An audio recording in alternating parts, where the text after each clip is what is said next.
And today, President Joe Biden's Agriculture Secretary Thomas Vilsack is in Portland, identifying how to combat the growing threat of wildfire in the state.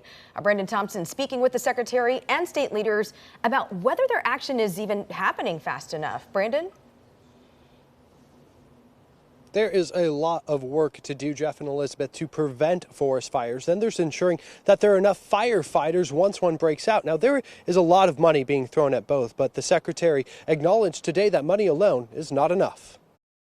As Oregon's forests become more stressed, the future of our forests has never been more in question. So are the firefighters who protect them. We are underpaid, overworked, and expect to do more with less. Michael Bobick, a hotshot firefighter, points to a temporary raise for wildland firefighters the last 2 years, helping get more people into the ranks. Without it, pay could drop back down to $15 an hour. Bobick says threatening to cut staffing in half. We see homeowners crying. We see it all when they lose their communities.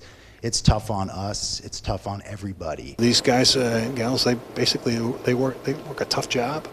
Their families have to be understanding as well. Secretary Vilsack says Congress should support a bill making the pay raise permanent and create full-time firefighting positions. He says the USDA is looking at affordable housing programs to ease the stress and mental health programs to deal with the trauma firefighters face. If we do all of that, we can recruit people, we can retain people, and we can have a firefighting force that will allow us to do the job when called upon. But before the call comes, the centerpiece being fire prevention. Vilsack announced a $250 million grant for the Wildfire Community Defense Grant. What makes you confident that this money will be effective to prevent forest fires and roll out quickly? This is not something from top down, it's bottom up.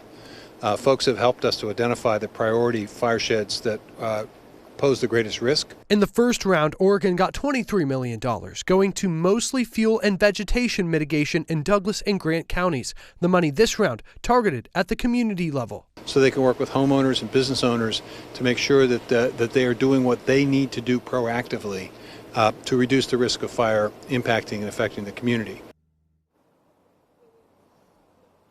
Vilsack also believes that the timber industry is key in reducing vegetation fuels in forests. He says that by providing longer contracts for companies while being more selective with where those contracts take place, it could provide a middle ground for the industry and for forest management.